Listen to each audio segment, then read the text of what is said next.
అందరికీ నమస్కారం. శ్రీ మాత్రే నమః. కుంభరాశి వారికి మే 16, 17, 18 తేదీలలో జరగబోయేది తెలిసే ఖచ్చితంగా ఆశ్చర్యపోతారు.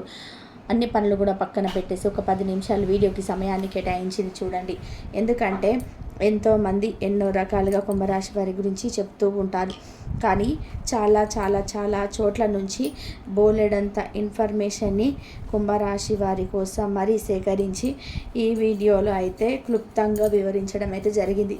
మీకున్న ఎటువంటి అనుమానాలకైనా ప్రశ్నలకైనా కానీ ఈ వీడియోలో పూర్తి సమాధానం దొరుకుతుంది. అంతేకాకుండా మీరు పడుతున్న చిన్న చిన్న కష్టాలకి, పెద్ద పెద్ద బాధలకి, సమస్యలకి అన్నిటికీ కూడా ఈ వీడియోలో చిన్న చిన్న పరిహారాలు అనేటివి కూడా ఉంటాయి. కాబట్టి వీడియోని ఎక్కడ కూడా స్కిప్ చేయవద్దండి, చివరి వరకు చూడండి.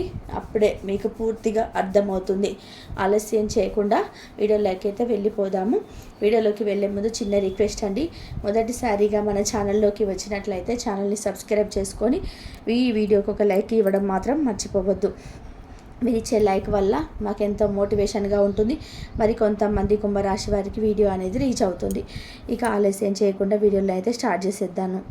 ఇక కుంభరాశి గురించి వ్యక్తిగతంగా మనం మాట్లాడుకుంటే కుంభరాశి వారు చాలా అంటే చాలా మంచి వ్యక్తులండి. ఎటువంటి కల్మషం లేని వ్యక్తులు అన్నమాట.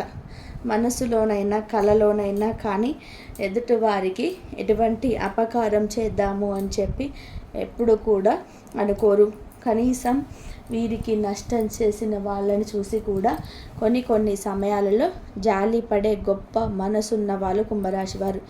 ఎదుటివారు ఆపదలో ఉన్నారు అంటే వెంటనే వీళ్ళ కళ్ళల్లో నీళ్ళు వచ్చేస్తుంటాయి అన్నమాట. అంత సెన్సిటివ్ పర్సన్స్ అని చెప్పి చెప్పుకోవచ్చు. పైకి చాలా గంభీరంగా ఎదుటివారిని కొట్టేటట్టుగా, ఎదుటివారితో మాట్లాడటానికి ఇష్టం లేనట్టుగా, కొంచెం గరానాగా, కొంచెం పొగరుగా అలా కనిపిస్తారు కుంభరాశి వారు. కానీ వీరిది చాలా మంచి మనసు, చాలా సెన్సిటివ్ మనసు.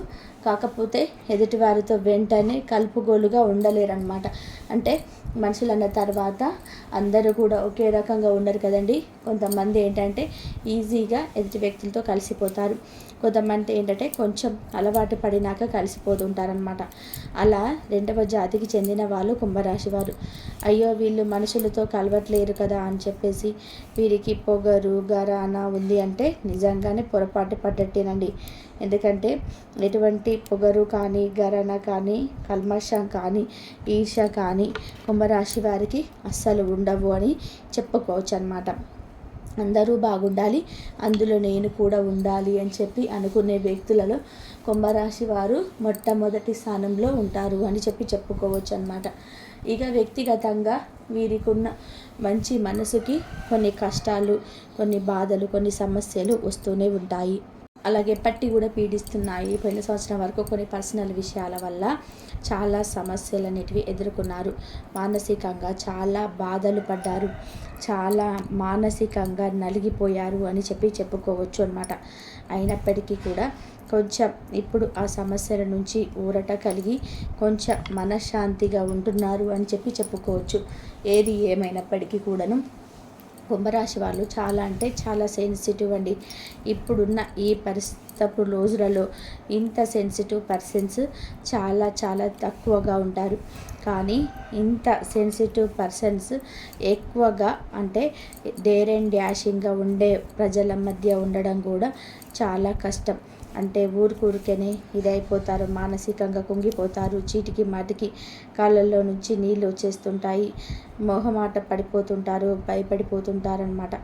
అలా జాతికి చెందిన వాళ్ళు కాబట్టి వీరి గురించి పూర్తిగా తెలిసిన వాళ్ళు, వీరి పక్కనే ఉన్న వాళ్ళకైతే వీరి యొక్క మెంటాలిటీ, వీరి యొక్క మనస్తత్వం అనేది పూర్తిగా అర్థమైపోతుంది. కానీ కొత్త వారికి మాత్రం కొంచెం వీరు అంటే కొంచెం గరానా, వీళ్ళకి కొంచెం పొగరమ్మ వీళ్ళు అన్నట్టుగా చెప్పుకునేట్టుగా ఉంటారనమాట. ఒకటి వీటిలో కొంచెం మైనస్ పాయింట్. ఇప్పటికైనా కానీ అంటే 30 సంవత్సరాల లోపు ఒక లెక్కగా ఉంటారు కుంభరాశి వాళ్ళు, 30 సంవత్సరాలు దాటిన తర్వాత ఒక లెక్కగా ఉంటారు. కాబట్టి ఇప్పటికైనా తెలుసుకొని కాస్త ఎవరితో మీరు మాట్లాడితే ఏ విధంగా మాట్లాడాలి, ఎలా మాట్లాడాలి, ఎవరి దగ్గర మొహమాట పడకూడదు, ఎవరి దగ్గర డేర్ అండ్ డాషింగ్గా ఉండాలి, ఇవన్నీ కూడా తెలుసుకొని ప్రవర్తించడం వల్ల వీరి జీవితానికి కొంచెం గొప్ప మార్పులు అయితే వస్తాయని చెప్పుకోవచ్చు. ఎందుకంటే అయిన వాళ్ళ దగ్గర కూడా వీళ్ళ మొహమాటం అనేది ఉంటుంది. ఈ విధంగా అయిన వాళ్ళ దగ్గర కూడా మొహమాటం అనేది ఉండటం వల్ల వీళ్ళ కుటుంబ సభ్యులని కొన్ని అవసరాలకి వాడుకొని ఆ అవసరాలు తీరిపోయిన తర్వాత పక్కకు నెట్టేస్తూ ఉంటారనమాట అయిన వాళ్ళే. కాబట్టి అయిన వాళ్ళతో కూడా రఫ్ అండ్ టఫ్గా ఉండడం అనేది వీరికి చాలా ముఖ్యం అన్న విషయం అయితే కుంభరాశి వాళ్ళు తెలుసుకోవాలి. అంతేకాకుండా కుంభరాశి వాళ్ళ యొక్క లైఫ్ పార్ట్నర్ విషయానికి వస్తే ఒక లైఫ్ పార్ట్నర్ కూడా చాలా అంటే చాలా అదృష్టవంతులండి. కుంభరాశి వారికి ముందు పైన కుటుంబం అంటే వర్క్ చేసే బిజినెస్ అంటే ఎక్కువ కుటుంబానికి ప్రాధాన్యత ఇస్తారు. కుటుంబం అన్నా బిడ్డలన్నా కానీ చాలా ప్రాణంగా ఉంటారని చెప్పుకోవచ్చు అనమాట. ఇక ముఖ్యంగా కుంభరాశి వారికి స్నేహితులు కూడా కొంచెం తక్కువనే అని చెప్పుకోవచ్చు. ఎందుకంటే ఎవరితో ఎక్కువగా కలిసి అంటే కలవరనమాట. ఎక్కువ నా ప్రపంచం ఏంటో నేనేంటో నా పని నేను చేసుకుంటున్నాను కదా, నా పని నాకు గడుస్తుంది కదా, నా పనులు నేను చూసుకొని నా కుటుంబం వరకు నేను చూసుకొని నా దూరంలో నేను ఉంటాను, ఒకరితో నాకెందుకు అబ్బా అన్నట్టుగా ఉంటారనమాట. ఎక్కువగా కుటుంబంతోనే కలిసి ఉంటారే తప్ప బయట వాళ్ళతో ఎక్కువగా స్నేహంగా ఉండడానికి ఇష్టపడరు అంటే అనడం కంటే కూడా వీరి యొక్క లైఫ్ స్టైల్ అనేది ఆ విధంగానే ఉంటుందన్నమాట. వీరికి ఈ మధ్య కొన్ని రకాలైన కష్టాలు, కొన్ని రకాలైన సమస్యలు, ముఖ్యంగా ఏలినాటి శని ప్రభావం అనేది 3వ దశలో ఉండటం వలన కొన్ని ఇబ్బందులను కూడా చవిచూస్తున్నారు. హెల్త్ పరంగా కూడా కొంచెం గ్యాస్ట్రిక్ ప్రాబ్లమ్స్ అని చెప్పి కొంచెం మానసికంగా ఒత్తిడి, కొంచెం స్ట్రెస్ అనేది ఎక్కువగా ఉండడం, అంతేకాకుండా కొంచెం హెల్త్ పరంగా అంటే మైగ్రేన్ తలనొప్పి రావడం, కొంచెం భుజాలతో నొప్పులు, కాళ్ళ నొప్పులు కనిపించడం, సరిగ్గా నిద్ర పట్టకపోవడము, ఇలాంటివి అంటే గుండెల్లో దడగా అనిపించడము, ఇలాంటి సమస్యలతోటి కొంచెం ఇబ్బంది పడిపోతున్నారనమాట. ఈ ఇబ్బందులన్నిటికీ కూడా ఒకటే కారణం ఏంటంటే వీరికి ఉన్న అతి ఆలోచన. ఏదైనా కానీ చాలామందిని మనం గమనించినట్లయితే ఏదైనా ఒక విషయం గురించి మనం చెప్తే లైట్గా తీసుకొని ఓకే అని చెప్పి పక్కన పెట్టేస్తారు. కుంభరాశి వాళ్ళు అలా కాదు, ఏదైనా కానీ చాలా డీప్గా వెళ్ళిపోతుంటారు. వీళ్ళు డీప్లోకి వెళ్ళిపోతారనమాట. అంత పర్టికులర్గా ఆలోచిస్తారు. చిన్న విషయమైనా కానీ వాళ్ళకి భూతద్దంలో చూసుకొని పెద్దగా అలాగా ఆలోచిస్తారనమాట. వీళ్ళకి చిన్నప్పటి నుంచి కూడా ఉన్న అలవాటే అది. చిన్న డ్రెస్ కొనాలన్నా కూడా 10 కోట్లు తిరుగుతారు. చిన్న బంగారం కొనాలన్నా కానీ 10 కోట్లు తిరుగుతారు. 10 సార్లు ఆలోచిస్తారు. మనశ్శాంతి ఉండదు.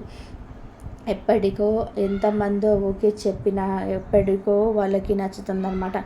అలా ఆ టైప్ ఆఫ్ వ్యూలో కొంచెం ఆలోచన విధానం అనేది కొంచెం ఎక్కువగా అంటే డీప్గా ఆలోచిస్తారనమాట.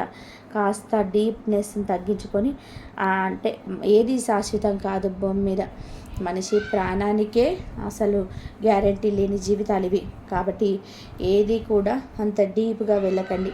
డీప్గా వెళ్ళడం మంచిదే కాదు అనటం లేదు, కానీ దానివల్ల మీకు నష్టం జరగనంత వరకు మంచిది.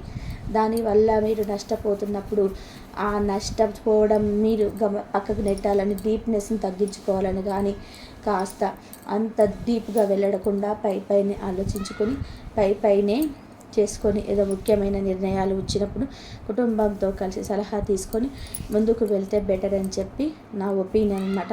అంత డీప్గా వెళ్ళకుండా ఉంటే బెస్ట్ అని చెప్పుకోవచ్చు. ఇది ఒకటి ఆలోచించుకోండి. ఇంకా ఓవరాల్గా చూసుకుంటే కుంభరాశి వారికి ఈ 3 రోజులు అంటే మే 16, 17, 18 తేదీలలో చాలా సక్రమంగా జరగనుందనమాట.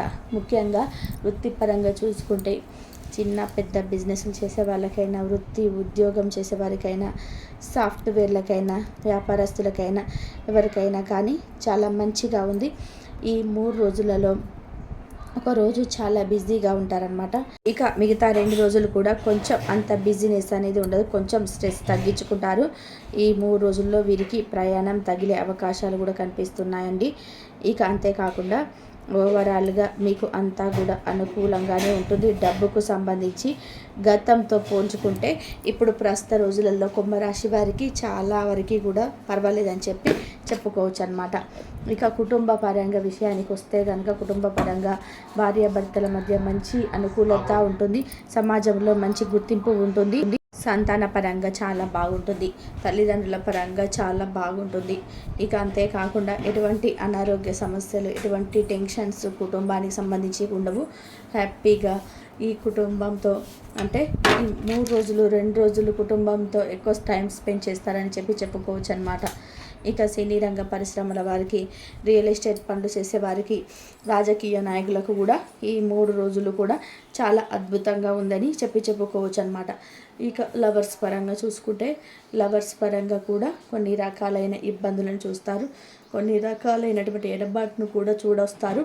కొంచెం బాధపడతారు, కొంచెం ఫీల్ అవుతారు. ఈ 3 రోజులలో కొంచెం డిస్టర్బెన్స్ అనేవి వస్తూ ఉంటాయన్నమాట.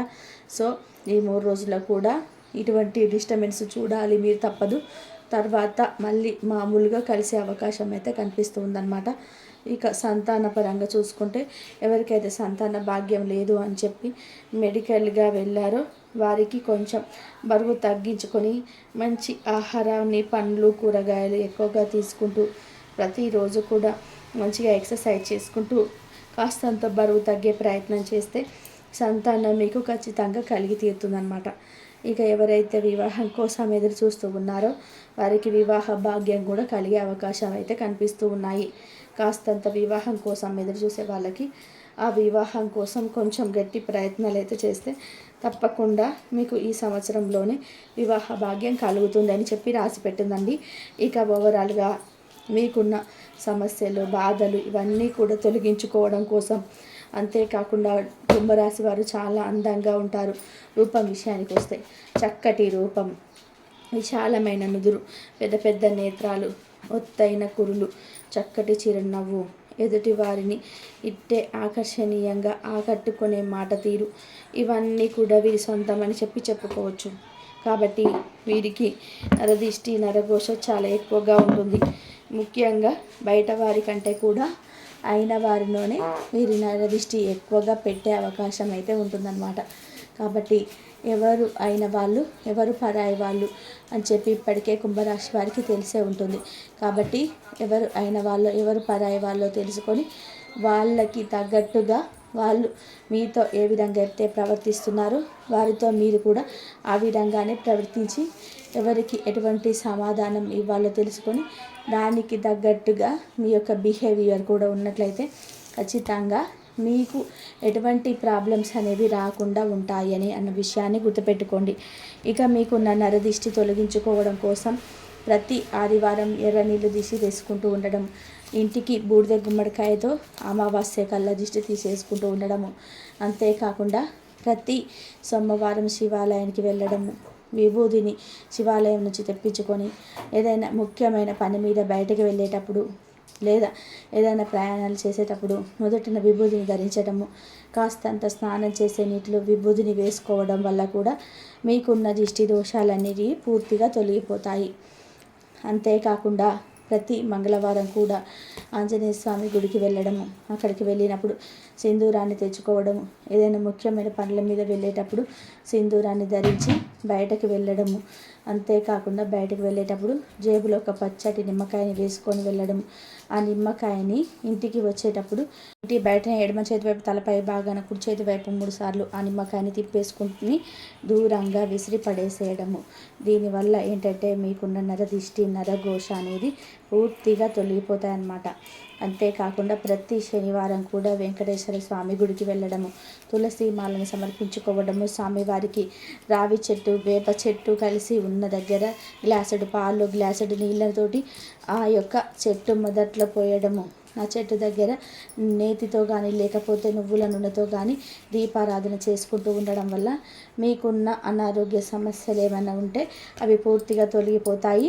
జాతక దోషాలు, గ్రహ దోషాలు తొలగిపోతాయి. మీకు బాగా కలిసి వచ్చే అవకాశం అయితే కనిపిస్తుందన్నమాట.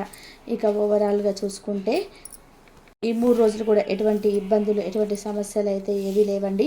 హ్యాపీగా ఈ 3 రోజులు గడిచిపోతాయి. ఎటువంటి ప్రాబ్లమ్స్ అయితే ఉండవన్నమాట. అర్థమైంది కదా. మరి కుంభరాశి వారికి ఈ వీడియో నచ్చింది అనుకుంటున్నాను. నచ్చింది అనిపిస్తే ఈ వీడియోకి ఒక లైక్ ఇవ్వడం మాత్రం మర్చిపోకండి. మొదటిసారిగా మన ఛానల్లోకి వచ్చినట్లయితే మన ఛానల్ని సబ్స్క్రైబ్ చేసుకొని సపోర్ట్ చేయండి. మీరు ఇచ్చే లైకే మాకు కొంచెం మోటివేషనల్గా ఉంటుందన్నమాట. కాబట్టి తప్పకుండా లైక్ చేయడం మాత్రం అస్సలు మర్చిపోకండి. మరొక మంచి వీడియోలో మళ్ళీ కలుసుకుందాం. అంతవరకు కూడా పరమేశ్వరుడి ఆశీస్సులు, లక్ష్మీదేవి కటాక్షం అనేది మీ మీద, మీకు బిడ్డల మీద ఎల్లప్పుడూ ఉండాలని చెప్పేసి మనస్ఫూర్తిగా కోరుకుంటూ సర్వే జన సుఖినో భవంతు. ఓం నమస్కారం అండి. ఇంతవరకు చూసినందుకు ధన్యవాదాలు.